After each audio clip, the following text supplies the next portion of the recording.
Olá, caros ouvintes do Podplay. Sou a professora Lília Marins, professora do Departamento de Letras Modernas e também professora do Programa de Pós-Graduação em Letras da Universidade Estadual de Maringá. Antes de iniciarmos a nossa entrevista de hoje, gostaria de me audiodescrever. Sou uma mulher branca, de cabelo médio e loiro, uso óculos e um colar de pérolas e visto uma roupa na cor rosa. Estou aqui hoje para entrevistar a professora doutora Aline Yurik Minami, da Unespar, que também é egressa do nosso programa. Ela defendeu a sua tese sobre cultura, ética, identidade e tradução em 2013, sob minha orientação. Seja bem-vinda, então, ao Podplay, professora Aline. Acho importante, antes de iniciarmos o nosso bate-papo, fazer um breve preâmbulo, né? E, embora não tenhamos no programa de pós-graduação em letras, né, uma linha de estudos em tradução, nós temos conseguido, especialmente na área de concentração estudos literários, acolher, né, projetos que dialoguem com as linhas existentes no programa, como a de campo literário e formação de leitores, como que foi realizado aqui com a professora Aline sob a minha orientação. Esta é uma característica muito marcante, né, da tradução, que é de estar nesses entre lugares, tanto das teorias quanto das línguas e também das culturas. E a tese da professora Aline é uma representante excepcional de como os estudos da tradução são multidisciplinares e podem representar o papel da tradução na visibilidade de diferentes grupos culturais, em especial daqueles que foram silenciados como os imigrantes nipônicos. Então, a tradução se torna, né, além de uma ferramenta de compartilhamento de epistemologias e ontologias, um instrumento potente de intervenção política. Então, Aline, para começarmos a nossa conversa de hoje, eu gostaria que você se apresentasse, por favor. Olá, é um prazer estar aqui. Muito obrigada pelo convite, Lília. Vou me descrever também, minha audiodescrever, né?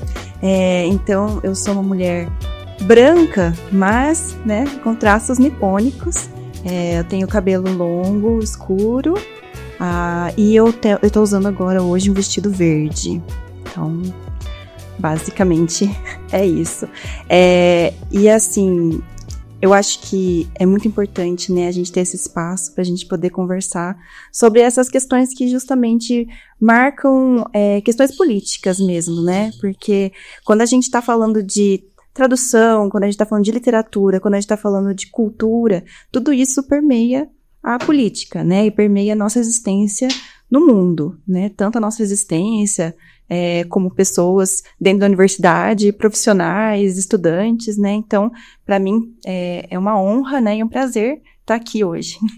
Ok. Professora, eu gostaria que você comentasse um pouquinho como sua corporalidade influenciou na motivação para a realização da sua pesquisa no nosso programa.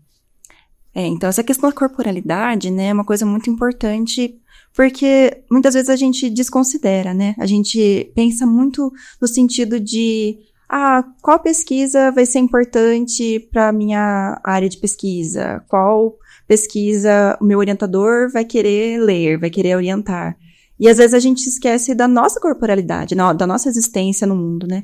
Então, eu acho que graças, né, principalmente a um incentivo da Lília, né, seu, porque sem esse pequeno empurrãozinho, acho que teria sido mais difícil eu lembrar da minha existência, de como é importante a gente também olhar pra gente, né? Então, na escolha dessa temática, né, desse tema, eu pensei bastante em como conjugar questões que fazem parte da minha ancestralidade, né, dessa questão de eu ser uma pessoa que tá nesse entre-lugar, né, porque eu sou 50%, né, descendente de japoneses, né, então, por parte do meu pai, e isso marca, né, muito quem a gente é. Quando, né, desde criança, quando a pessoa olha pra mim, a pessoa olha e fala assim, japonesa, né, você é japa.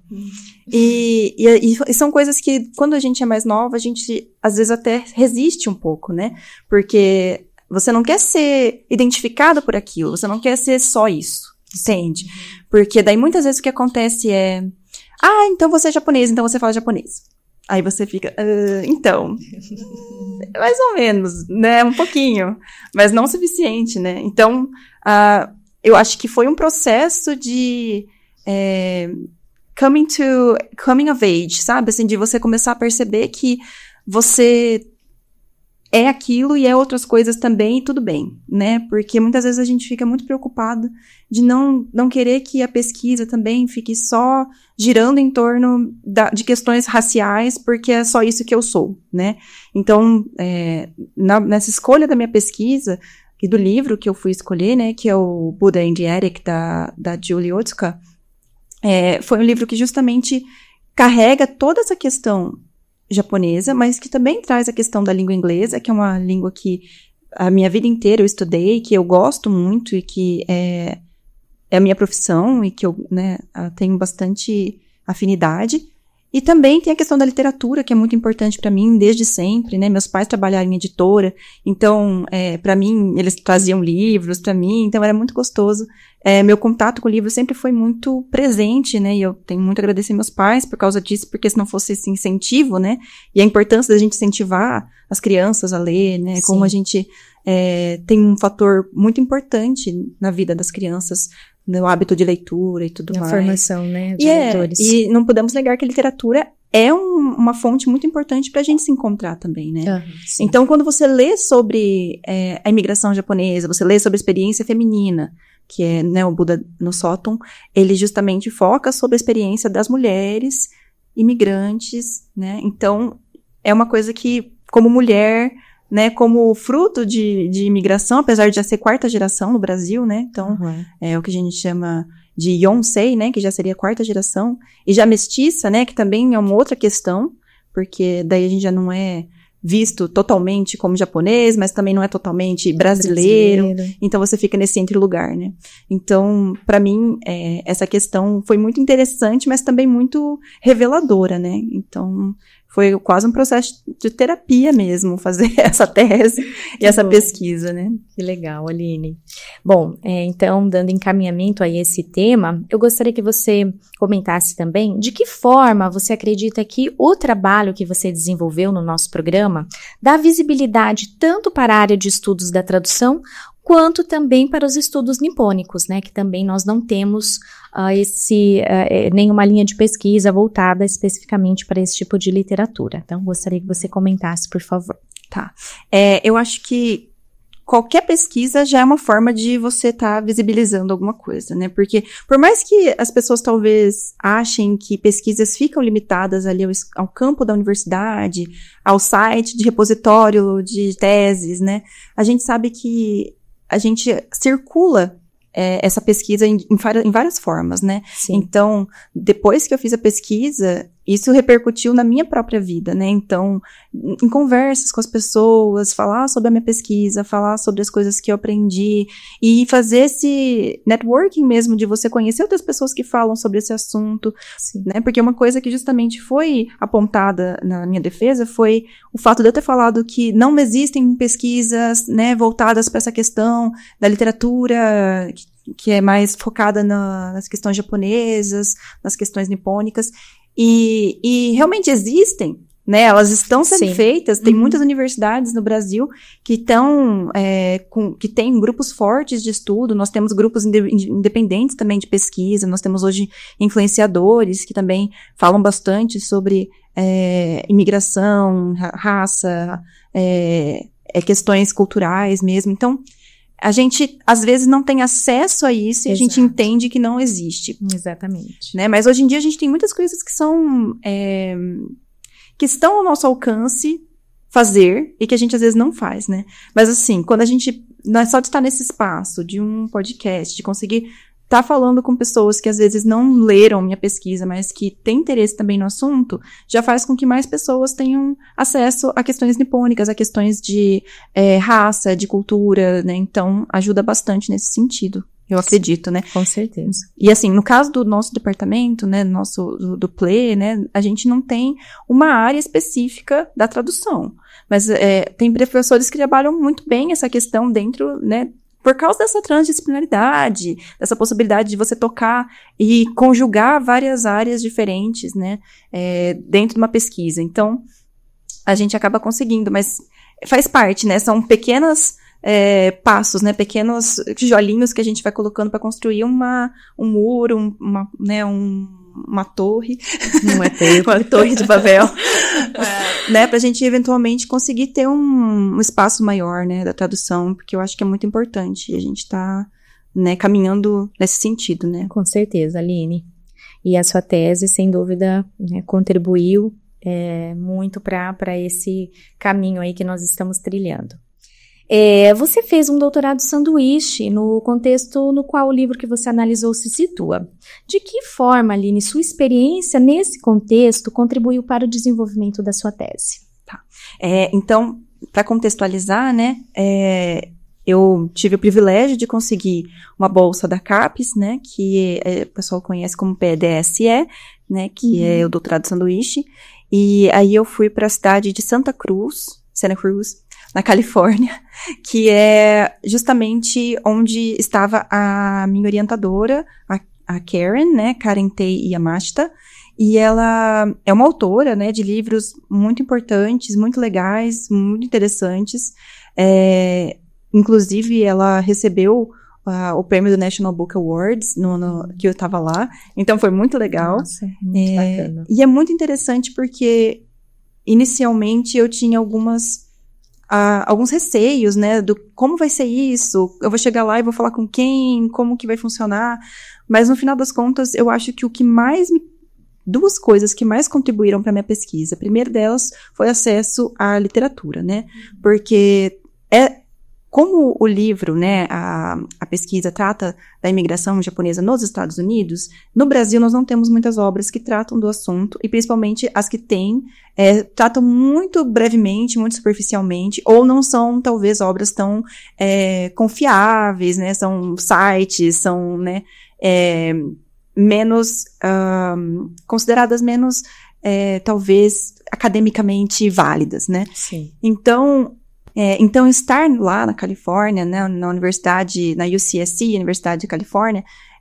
me propiciou acesso a livros que eu não teria aqui, em que, inclusive, eu cheguei a pesquisar aqui, eram caríssimos, né, coisas assim, em torno de R$600, R$700. Então, era inviável para mim, então eu falei, realmente, estar lá, eu consegui acesso, às vezes, até empréstimos, né, porque a universidade tinha essa política de empréstimos de outras universidades, então, às vezes, você não conseguia um livro aqui, eles conseguiam para você, ou acesso também a journals, né, então você conseguia acesso online. Então, isso ajudou bastante, porque eu consegui fazer essa parte teórica ficar muito bem formatada, muito bem consolidada, né.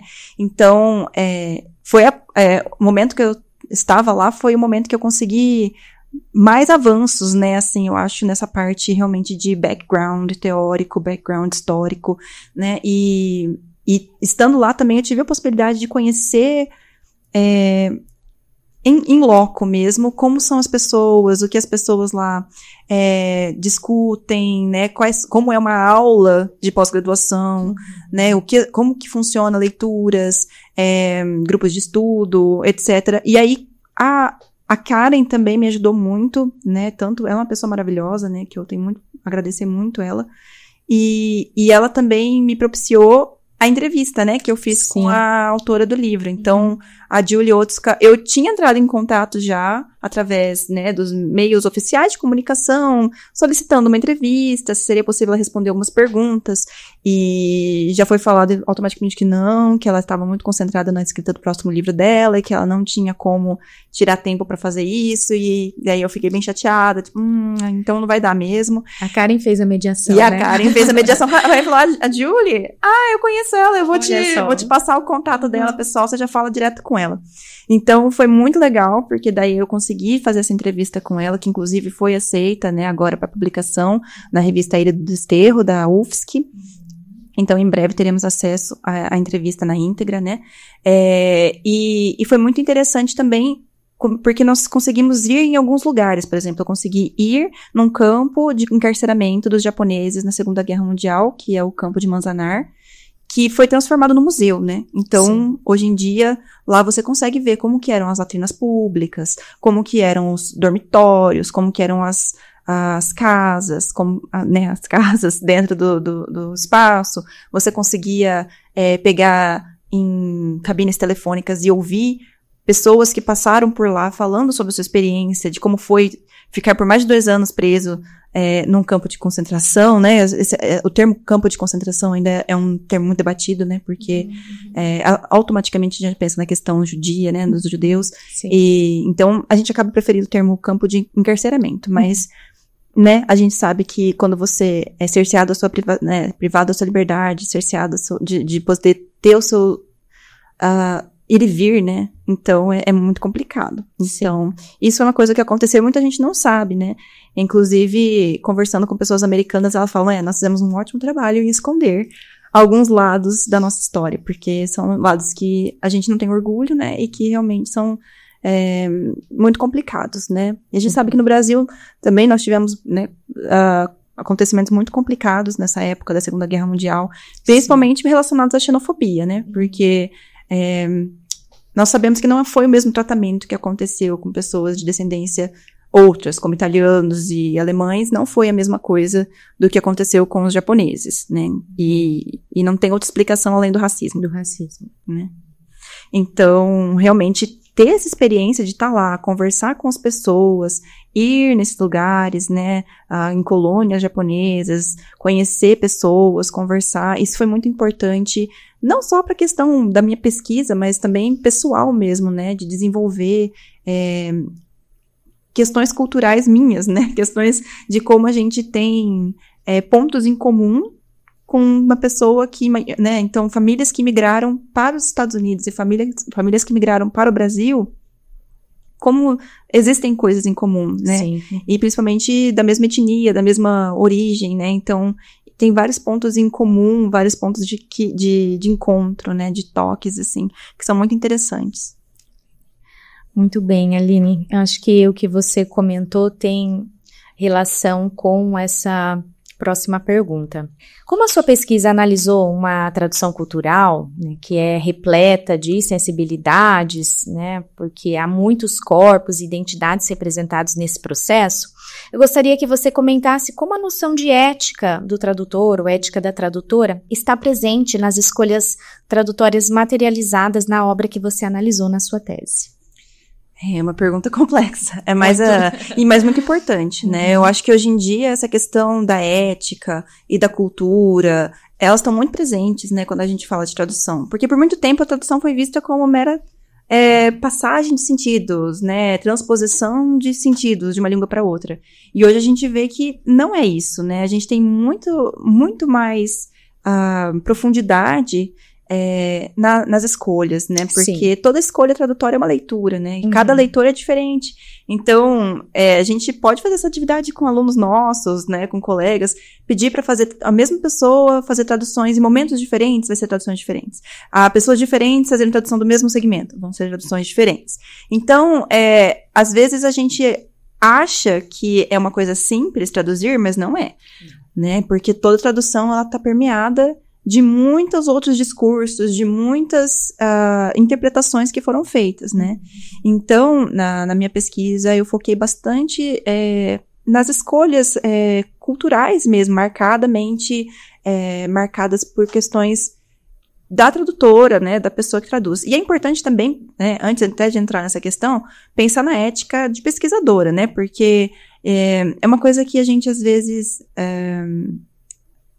não é que a gente desconsidera, mas a gente não lembra, ou que talvez a gente não esteja tão claro para as pessoas, mas nós, como pesquisadores, também temos uma função muito ética, né, principalmente na área de tradução, né, porque nossa função não é acabar com o trabalho do outro, falar, nossa senhora, a pessoa não sabe traduzir, né, a tradução ficou péssima. Não é essa a ideia, né, a nossa ideia é mostrar como realmente escolhas produzem interpretações, produzem sentidos diferentes, dependendo de como você escolhe traduzir alguma coisa, né? E como também essa tradução vai ser marcada pela pessoa que traduz, né? Pela experiência de vida dela, pela né, questão de como ela... questões de raça, de gênero, etc, né?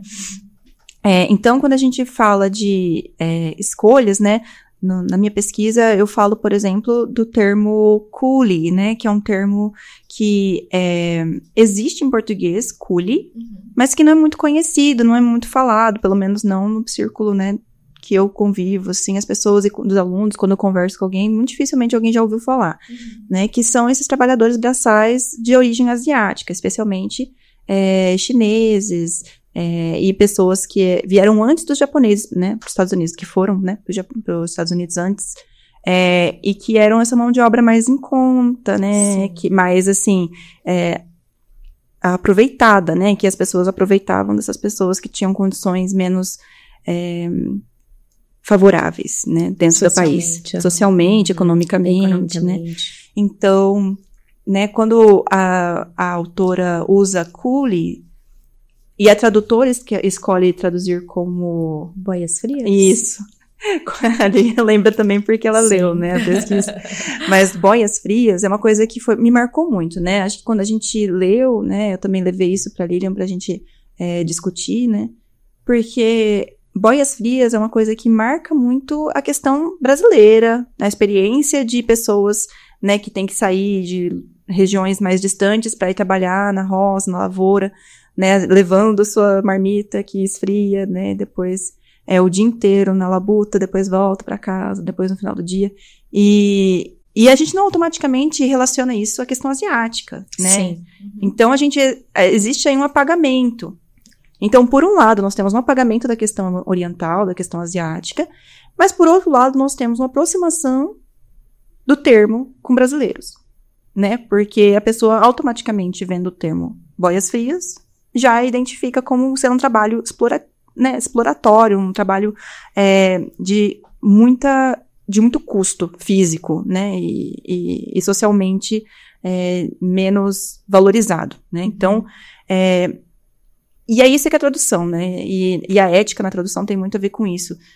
A gente se perguntar, né, o que é mais válido? A gente colocar uma palavra que vai domesticar o termo, trazendo isso mais próximo para a cultura de chegada, ou a gente vai respeitar essa questão do estrangeiro e manter essa estrangeirização, correndo o risco de talvez a pessoa não entender, né, passar por aquilo batido, ou vai colocar uma nota do tradutor, né, ou vai colocar uma explicação em seguida. Então a gente tem várias possibilidades, e a gente como tradutor, quando a gente é um tradutor crítico, né, a gente tem essa preocupação, né, de o que a gente está traduzindo sempre vai ter consequências. Não existe tradução perfeita. Exatamente. Não existe tradução que, né, Sim. que tire totalmente, consiga dar conta de todos os sentidos e que não apague nada. Sempre vai ter alguma coisa que vai... que vai chegar para o leitor, né? Que vai chegar de uma forma específica. Sim.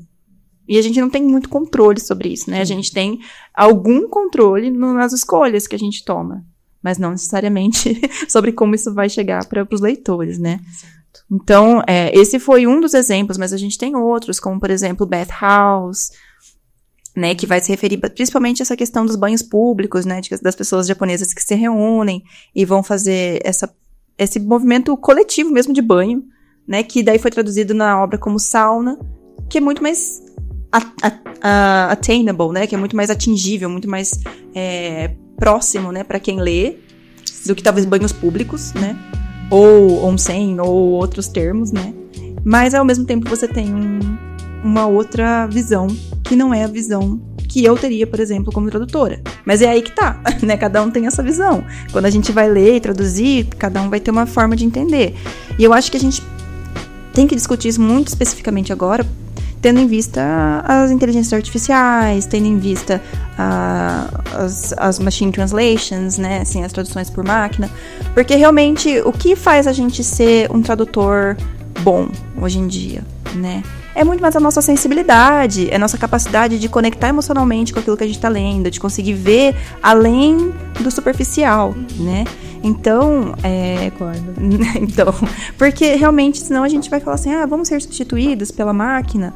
Não enquanto a gente ainda tiver esse diferencial da leitura. Presente, o corpo, a corporalidade, né? A nossa existência também marcando aquilo que a gente lê, né? E tornando tudo muito mais bonito, né? Tudo muito mais artístico, porque a arte, eu acredito que tá nesse campo daquilo que toca o outro e que consegue fazer com que as pessoas, cada um tenha uma interpretação diferente, né? Porque a questão de definição de arte é uma coisa muito ampla, né? Sim. Mas nós que estudamos a tradução a partir de um viés crítico, né, pós-moderno, a gente vê muito a tradução como um craft, né? Uma tarefa que exige muita criatividade, que exige muita reflexão, que existe, né, que exige esse esforço mesmo de tentar fazer com que a nossa existência, que o nosso ser também esteja impresso ali, né, que esteja aparecendo. Aquele resultado. Sim, ótimo. Muito obrigada, então, professora Aline, pela sua participação, né, e pela sua valiosa contribuição com a sua pesquisa para o programa de pós-graduação em letras e também aqui para o PodPlay. Você gostaria de se despedir dos nossos ouvintes? Ai, gente, muito obrigada, foi um prazer estar aqui, né, e eu espero que muitos mais podcasts aconteçam, né, muitos mais episódios sejam publicados para eu poder acompanhar, porque tá muito legal. E é isso. Obrigada. Nós que agradecemos, Aline. Agradecemos também, né, os nossos ouvintes e até o próximo episódio.